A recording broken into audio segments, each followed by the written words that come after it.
Terima kasih, Tok Pengerusi. Kementerian Luar Negara 8000 3000 dan 20200. Datuk Seri Pengerusi, selama ini polisi luar negara Malaysia pada tahun 50-an dan 60-an adalah pro-barat. Dan ianya telah beralih kepada non-aligned nation, konsep berkecuali pada tahun 70-an semasa Tun Razak. Dan semasa Tun Mahathir dari tahun 81, prioriti dasar luar negara Malaysia adalah berdasarkan pada ASEAN pertama, negara Islam dan 6 non-aligned nation. Selepas itu barulah tempoh daripada 2000 polisi Malaysia mengambil sikap soft and quiet diplomasi. Pengerusi, sehingga sekarang Malaysia masih mengamal atau menyatakan mengamal dasar ZOPFAN atau Zone of Peace, Freedom and Neutrality. Tetapi situasi tindak tanduk kebelakangan ini sebenarnya tidak menunjukkan sebegitu rupa. Dan in fact sebaliknya, dengan kecenderungan negara kita ke arah negara China dari segi aspek ikatan politik dan juga ekonomi yang begitu bergantung besar. Portal rasmi Malaysia pula di bawah Kementerian Luar dalam paragraf utamanya menyatakan definisi diplomasi kita adalah the overarching thrust of its foreign policy has been to safeguard Malaysia's sovereignty and national interest dengan izin. Dan majalah antarabangsa Forbes magazine menyatakan Malaysia anehnya menyepi dalam isu tuntutan asalnya atas Kepulauan Spratly yang kaya sumber hidup laut, gas, minyak dan sebagainya. Malaysia sebenarnya sekarang bersembunyi di belakang tirai membiarkan Filipina dan Vietnam di hadapan bersuara sementara kita membisu.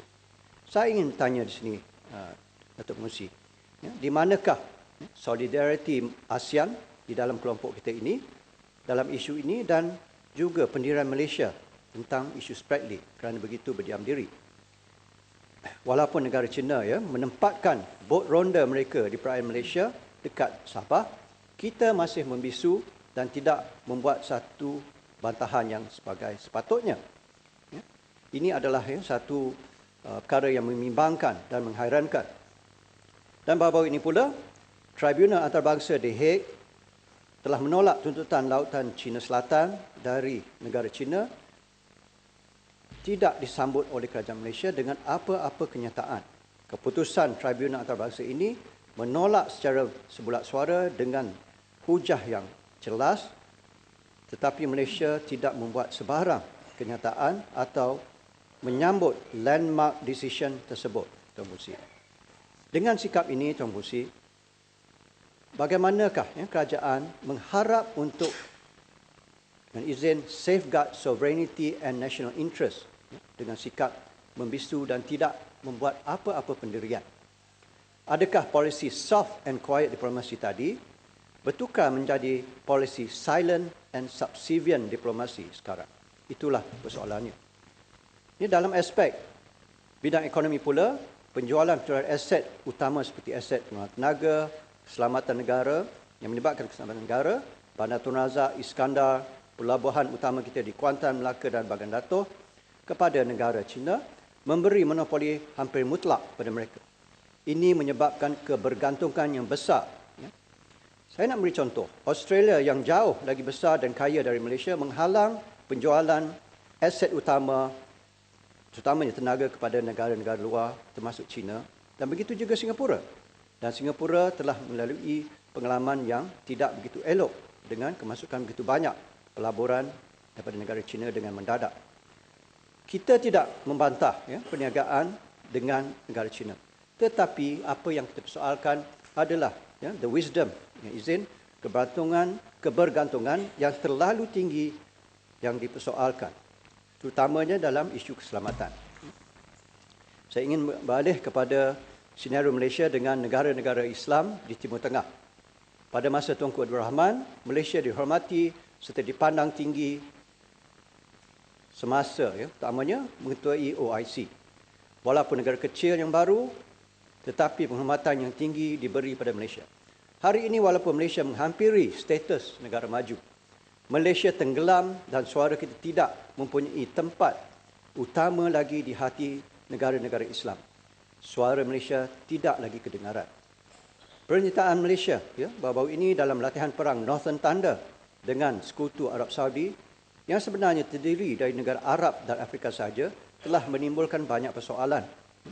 Negara dekat Islam seperti Turki dan juga Indonesia yang teramai umat Islam tidak mengambil bahagian. Jadi kita telah bertanya, kenapa Malaysia terlibat di dalam situasi sedemikian rupa? Tuan Pengerusi, satu lagi perkara yang kita nak soalkan adalah apa yang berlaku di Yaman hari ini, di mana pergolakan perang saudara di Yaman apabila 300 orang awam menghadapi ancaman dan telah terbunuh di dalam majlis pengebumian dengan satu pengeboman oleh Sekutu Arab Saudi dan juga berpuluh mati di bom kapal perang Amerika dari pesisiran Laut Yaman. Malaysia sekali lagi tidak membuat apa-apa kenyataan di atas nasib malang sebuah negara kecil iaitu Yaman. Dan di sinilah kita soal sekali lagi, kenapa sikap kita sedemikian rupa? Kita bukanlah meminta Malaysia mengambil to take sides, tetapi sekurang-kurangnya membuatlah kenyataan bagi pihak mereka yang lemah. Adakah polisi Malaysia berdasarkan semata-mata persahabatan Perdana Menteri dengan keluarga Diraja Arab Saudi dan bukan atas pertimbangan peri kemanusiaan dan juga asas polisi Malaysia? Di manakah sikap ingin membela negara kecil? Kita perlu ingat, Tuan Pengerusi, berpuluh ribu anak Malaysia belajar di Yaman dan pada satu masa dahulu lebih daripada 50% rakyat daripada Timur Tengah adalah merupakan pelajar-pelajar daripada Yaman. Itulah sejarahnya. Dan akhir sekali, Tuan Pengerusi, saya ingin menyentuh tentang pendekatan kerajaan yang mempromosikan imej Global Movement of Moderates di peringkat antarabangsa dengan ucapan-ucapan dan kerjasama dengan negara-negara sederhana. Ini memanglah sepatut yang kita boleh berbangga. Tapi, walau apa pun jua imej yang ditunjukkan di luar negara, rakyat Malaysia akan menilai apa yang dilihat di negara kita sendiri. Bagaimanapun keengganan Datuk Seri Najib untuk bersuara terhadap kumpulan pelampau perkauman seperti Baju Merah dan Perkasa tidak meyakinkan rakyat sendiri dan juga rakyat antarabangsa dalam isu Global Movement of Moderates.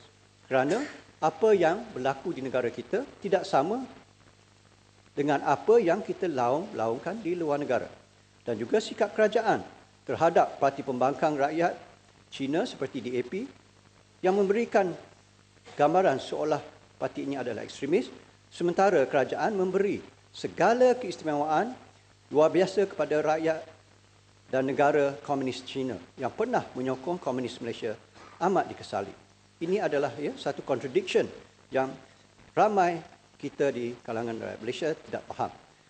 Dan saya akhiri dengan satu lagi soalan kepada Wisma Putra. Adakah baru-baru ini Peguam Negara Switzerland melalui kedutaan atau Wisma Putra meminta kerjasama kita untuk mendapat maklumat tambahan tentang siasatan 1MDB? Jika ada, berapa lamakah dahulu permintaan itu dibuat? Kerana kami difahamkan mereka telah mencuba melalui beberapa saluran untuk mendapat kerjasama dari kerajaan Malaysia. Dan ini amatlah penting untuk menjaga imej Malaysia di pesada antarabangsa. Kerana tanpa transparansi dan kerjasama di dalam menjaga nama baik kita, nama Malaysia akan terus terjejas dan merosot di kalangan pihak-pihak dan masyarakat antarabangsa. Sekian, Datuk. Terima kasih. Yang Amat Kuala Selangor.